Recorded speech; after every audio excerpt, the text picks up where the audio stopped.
Here we are in Bridlington again on a bitterly cold morning on the 21st of November 2021. It was about 7 degrees centigrade. Here we are walking through the car park where we usually park, and this video is exploring the harbour further. I'm going to walk down along the path here to the harbour and along the piers. Landale's Wharf car park. We use an app to park here now rather than struggling with the card payment system.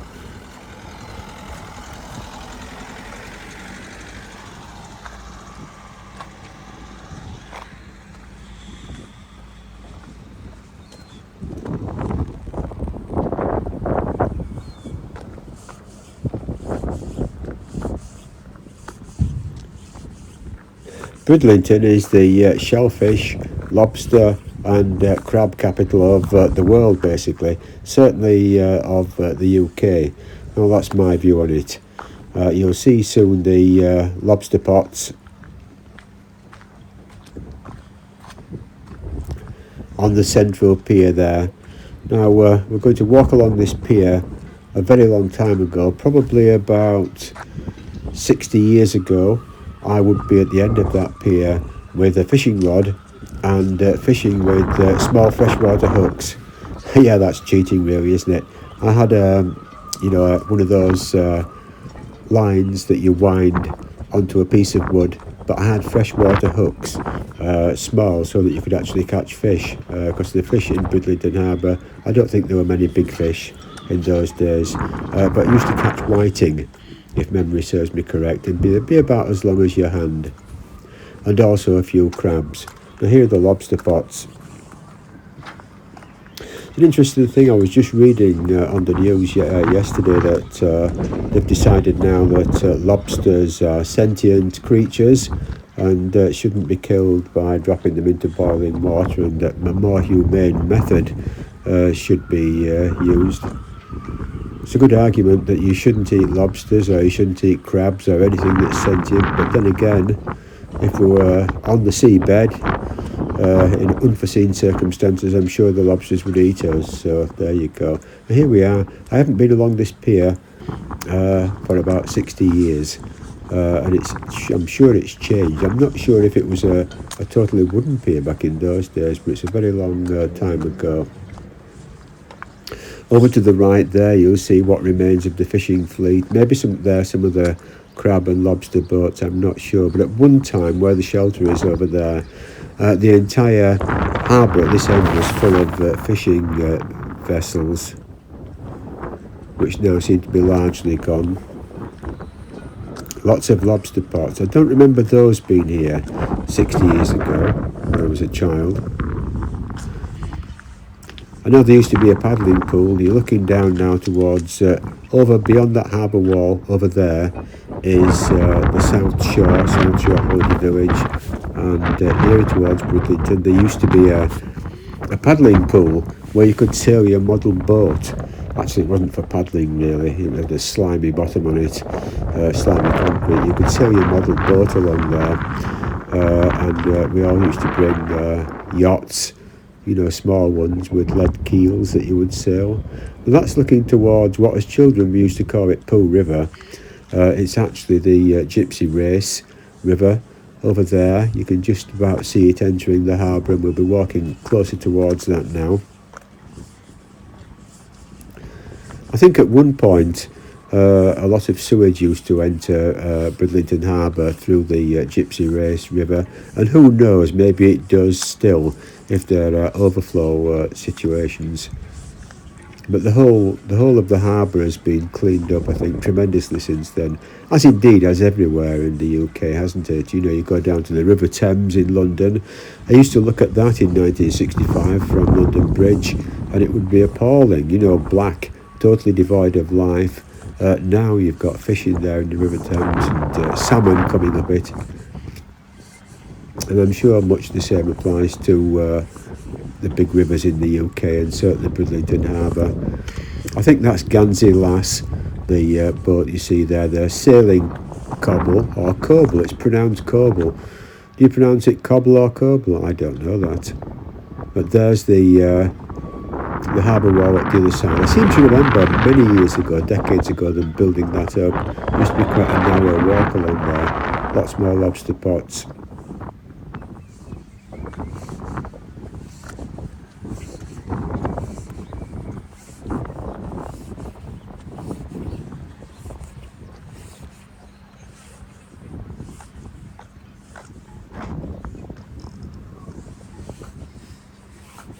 Shellfish seems to be the big thing here in Bridlington. Shellfish, lobsters, crabs. There's the Yorkshire Bell, laid up no doubt throughout the winter. I think it's only allowed to sail from April onwards. Here it is, look, April 2022, where, you know, let's hope it can be sailing again and that this coronavirus is actually greatly reduced by then, or eliminated. The Commissioners of the Bridlington Piers and Harbours, established in 1695. I was wondering whether the central pier was built in 1695 out of steel. Actually, it looks as though it's quite corroded. Of course, that's just my tongue-in-cheek Yorkshire humour. This is a boat lift where boats can be lifted out of the harbour because there's works at the back there behind me. Over there you can see it now where those sheds are, that white building, and to the right of that you can get boats hauled out of the water and repaired, painted, barnacles scraped off and so on. Here we are, that's the Gypsy Race River down there to the right. You can just see it now entering through the mud. Of course, when it's high tide, it just enters the harbour and diffuses into the harbour. Now it's running as a freshwater river. And some days you'll come along here and you'll look down at the mud and you'll see ducks, which of course, you know, ducks like fresh water, live in fresh water. So, you know, I think sometimes under certain circumstances, when there's a lot of floodwater pouring into the harbour and it's low tide and the tide's going out, a substantial part of Bridlington Harbour's water would actually be brackish and almost fresh water.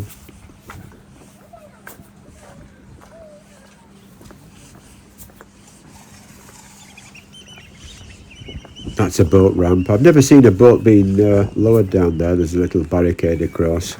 Here's the building you're looking at there in green. Used to be, it's an advert on there for McDonald's at the top, but that's currently gone, and there's a nightclub or something called Goat. There we are at the harbour. Here there are lots of seagulls in summertime when the tourists are here, on top of these bins which have been very well designed so that the seagull poo can actually run off the top and down the sides.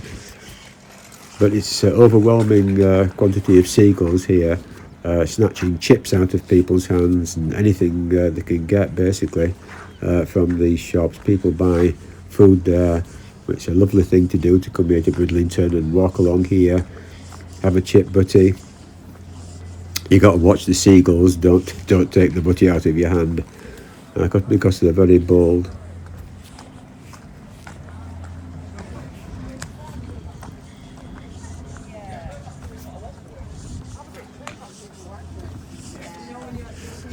All of this pier here, this road, it's sort of built up. I think it used to be very narrow here, and decades ago they sort of built this out. You'll see it better when I walk down onto the beach. Call it the beach. It's a bit risky walking down there. I've never actually been down onto the harbour before, but I'm going to do that shortly. Here is the museum. Well worth a look around. They've got a propeller from a German U-boat in that museum. Usually this is full of people having a coffee. You know, I mean, if you live in Bridlington, you would come down here and have a coffee or a cup of tea down there, or if you're a tourist. It's actually only 7 degrees, if that actually. I think it was about 5 centigrade when we arrived in Bridlington. It's been warmed up to 7 centigrade. That's your typical Bridlington. But the good thing about today is that you can walk around. There are not too many tourists here. And you've got a blue sky, you've got the sun. What you don't see is that it's bitingly cold. And I'm filming this with an iPhone Here we are. This thing's been here for as long as I can remember, right from being a child. It's the Royal Benevolent Society for shipwrecked fishermen and mariners. I seem to remember this. It used to be a World War II mine, and it had prongs on it, and obviously they deactivated it, put it on there and painted it. It used to have the actual prongs on, but not anymore. You know, the modern trend of tombstoning. I won't be doing that today, tombstoning off the edges there, I can tell you. But they've built some reinforcements along the bottom there, not shown in this video. As you walk along the harbour here, over to the left there are some reinforcements because the waves were actually undercutting the pier wall there. Well, it's the first time I've sort of seen this so that you could walk down it. Here is where you would typically board the speedboats. Now I remember all sorts of speedboats in Bridlington over the years. And the current ones are extremely fast and extremely good. I really enjoyed a ride on the speedboat a few months ago in summer. Now here I am, I'm walking down here. Many years ago I walked down here and you would get the Yorkshire Belle here. There would be other ships here, pleasure cruisers. I can remember the wooden Bridlington Queen, which was made out of wood. I can remember the Thornwick, which apparently, allegedly, was the only ship in Bridlington Harbour that had compartments. It had 6 or 8 watertight compartments. And we had a family friend who'd been on the cruises, not the cruises, the convoys to Murmansk in World War II, and he shuddered when he looked at the pleasure boats of that time. You know, there'd be 5 or 6 of them here in Bridlington Harbour, and there'd also be the Yorkshireman, which was some sort of tug converted to a pleasure boat, because he said if any of those get a hold, you know, off Flamborough, they'll go straight down like a bucket with a hole in the bottom, plunge straight to the bottom. That's what he said. Those were his words, and I never thought about that at all really until I grew up. I was a child at the time and with my family. There's only the Thornwick with watertight compartments, because it's absolutely a desperate situation if you get into the sea here in winter or spring or summer for that matter. Survival time is very limited. It's measured in minutes because the water's so cold. It's not a matter of drowning. You can be a perfectly good swimmer, go into the water here in April or May and literally die with the shock of the water as you fall into it, or have your muscles paralysed in your body so that you're actually unable to keep your head above the water, and that's even if you're a good swimmer. It's a hidden risk of being out on Bridlington Bay. Now, I used to have a small boat here. I used to have a 3 horsepower British Seagull outboard and an inflatable, and I used to go out there fishing, and you know, I'd have an anchor, and I never thought of that, but there's a risk attached to it. Here we are. You can see the high tide levels.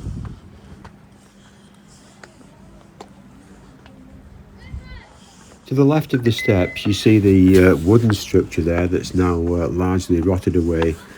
A long time ago, decades ago, that used to be a seating area with steps going down from the top, and there would be 10, 20 or 30 of these wooden sailing cobles down there giving rides out into the bay to paying passengers. In fact, there used to be a ferry boat with a guy stood up working oars, and you got crossed from one side of the harbour to the other.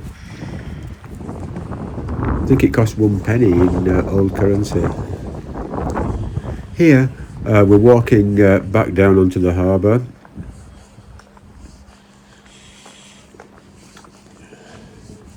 And about to that's looking out, go down onto this small beach. I've never been down here before. Much of the harbour is metres deep mud. Here is the very small beach. You only see this at low tide. That's the wooden structure to the left that I was talking about. Now here's a very interesting thing. You see that at the railings there? This used to be, I think, the old female toilet. Very small, isn't it? Look at that. That used to be the female toilet. You'd go in there if you were a woman, of course, you know, and that would be the toilet for the harbour. Very much like the male one at the other side. This arrangement must have gone back right into the 1800s or 1700s, presumably, or maybe even earlier than that. Who knows? I don't think much was thought about, human waste entering the harbour in those days. I mean, what other choice did they have, really? Now, here we're going down now to see the marvellous engineering of British engineers constructed this wonderful pier on the left. Here you get the toilet that's sort of tidal flushing. Now, I remember distinctly getting off the Three Brothers sailing cable, excuse me, after a fishing trip in 1955, using that toilet as a child. What I never saw was where the waste actually came out from. You saw that. Oh, here we are looking at the beach at the other side here. I'm very careful with this because of the mud and all sorts. You can see some tyres embedded there among the beautiful ironworks, you know, for no doubt for construction reasons. Or maybe eventually the tide just washed them there, or they were placed there rather than take them to a skip or something. Look how rotten that one is. It must have been there decades or maybe 100 years, who knows. That's the structure of the harbour. You can see how there are lots of waste materials just tossed onto the harbour bottom there. Any boat coming up there that settled on the bottom could just have a hole punched in its bottom by those stones, but no one's actually cleaned it up. Now look at that's the toilet. The entrance on the right there, and then at the bottom, I think this was the outlet. I'd never seen this before. It's probably one of those long drop toilets, you know, where you sort of do your business at the top, it drops into a chamber at the end of this passageway, and then the tidal rise and fall. There's a typical tide of about 5 metres in Bridlington, a bit more, a bit less. And that would, of course, flush all the waste out into this area here, where you'd have hundreds of crabs, you know, sort of waiting for lunch sort of thing. Very interesting. You can see the tide is more or less completely out. And this is the structure I was talking about. It's been built out there. This is not the original harbour wall. I think at some point, decades ago, they've extended it outwards here. That's the old harbour wall. And the harbour wall continues behind this structure. And it seems as though they've done that to turn it into a sort of a roadway where you can get cars along. There's the Harbour Museum at the top there. And as we go further along here, right at the far end, further than I can walk, up at the top there, you get the entrance road where I came in, and that's the Gypsy Race, the Pool River at the far end there. There you can see the block of flats at that grey structure at the very far end is where I parked the car and came in. There's some poor crab that's lost its leg.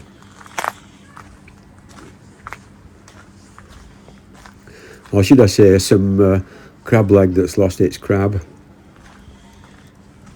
Looks good, doesn't it? Bitterly cold. I'm holding an iPhone 13 Pro Max to do these videos. Typically filming in 4K HDR, 60 frames a second in Dolby Video. It's actually a superb quality video when you look at it on the iPhone. Once it's been put through an editing app and actually uploaded onto YouTube, I'm not sure what the actual quality is. I'm using the InShot app to process these videos.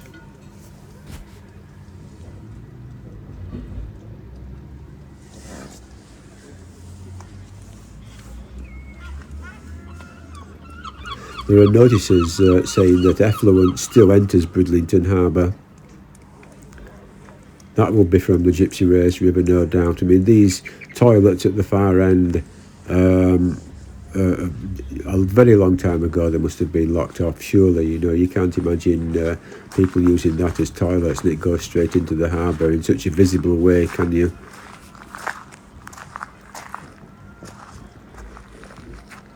The difference is now, I think, there's an overflow pipe being made so that it doesn't go into the river, and it goes straight out to sea further down the coast. It's gypsy race. It's gypsum. It's a type of rock, and the river sort of races, along its merry way. Sometimes it's on the surface, sometimes it's sort of made holes in the rock and it goes underground as the river for periods of time. But that's why it's called gypsy race, because it races in a fast bubbling brook sort of way over gypsum rock.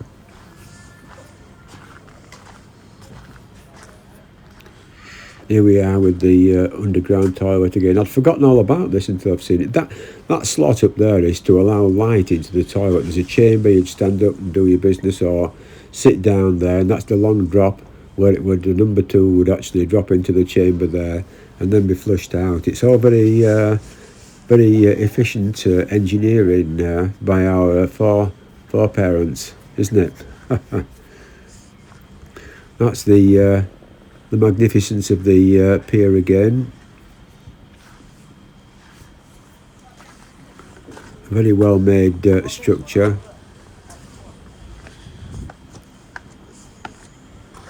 Allegedly.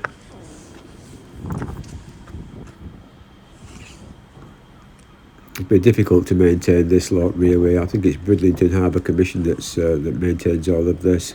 You wonder what really how much money is able to flow into maintenance of the harbour in current times, which you've not got the big fleet of fishing boats. Sometimes I wonder where the revenue comes from for it, but good luck to them in maintaining it. Here is where you would I think it's the pirate ship that's down there, just down there to the left. You would go down there in summertime and the pirate ship is there. Oh, I sort of recommend the pirate ship as well. It's a good 10-minute cruise across the North Bay there. It's the good thing about the pirate ship is it's it's 10 minutes, and it's a good cruise. Modern times, speedboat ride, pirate ship, 10 minutes. You've got your reward, and you're off. I used to go on the Yorkshire Bell, and I love the Yorkshire Bell, but it's just a bit too much going out around Flamborough Head, But that's the sort of ship of dreams, is the Yorkshire Bell, the only pleasure cruiser left in Bridlington Harbour, the big ones. Long may it sail here. You step onto that, and it's as though you're transported back. In fact, I think the Yorkshire Bell arrived in Bridlington, or it was made in 1947, or 48. I probably went on the Yorkshire Bell. In fact, I know I did before I was born. Sort of as a what do you say? Before I was born, my mother went on. She's pregnant. I'm there on board it. Look at this, the magnificence of steelwork here is only excelled in those great towers in Dubai. I don't know what they were thinking when they built it like this. There must have been a reason. All of this works must surely be structural and not just thrown together haphazardly.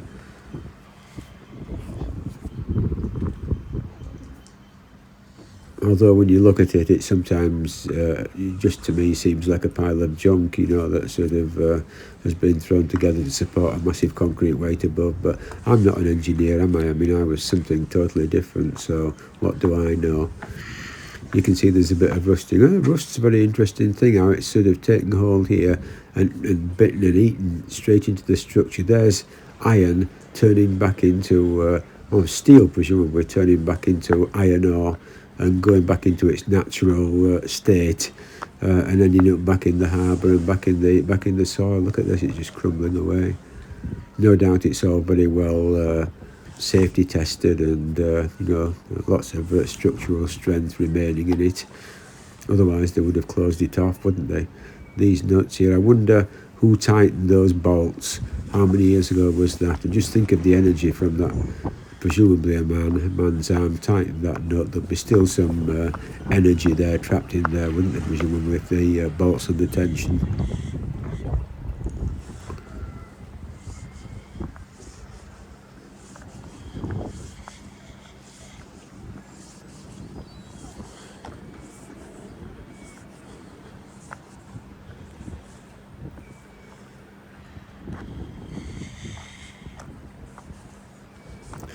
Walking along this pier now towards the end. This gives you a really good view of the harbour. You see the platform there, bottom right, it's where the speedboats hang out, where they're actually tethered for the night in the summer months.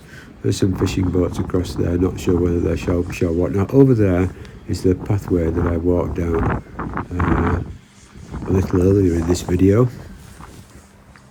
We're turning round, walking to the very picturesque Bridlington town, which I think is the best seaside resort and the best town on this part of the Yorkshire coast. I mean, you go further north of Scarborough. I spent a lot of time in Scarborough when I was younger, and I'd much rather have Bridlington. And then there's Whitby, which also seems to be popular to some people. I've never really seen the attraction of Whitby. Not least because they charge 40p each for the toilet, whereas in Bridlington toilets are free. That's the difference, I think, between the neighbouring authority further north, North Yorkshire. They charge for toilets.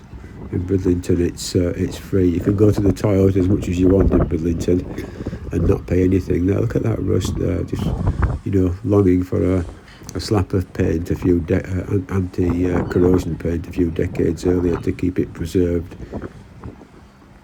But it's obviously either cheaper to let it sort of decline and fall apart and rebuild a new pier rather than put constant maintenance on it. Well, that's what's going through my head, of course. That might be total rubbish. Look at all this here. I wonder what this is. Must be like a structure there, but what was it? It's obviously not part of the structure that's holding the pier up. It almost looks as though it's a rack of some sort.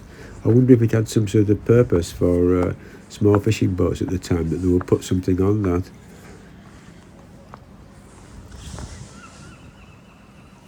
There's a beauty in these rusty. Don't you think there's a beauty in these rusty steel supports?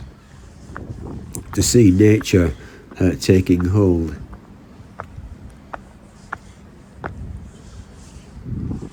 And returning a human being-made substance such as steel or iron, returning it back to ore, back to the ground, dust to dust.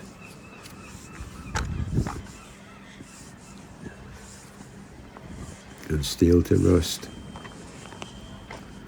That was my hand there on the left. Very difficult with the iPhone not to show your fingers or something. You can see that thick leather glove I'm wearing because it's so cold. Another shot of the harbour. Video's coming to an end now. That's the harbour entrance. This is the 0.5 wide angle lens on the iPhone.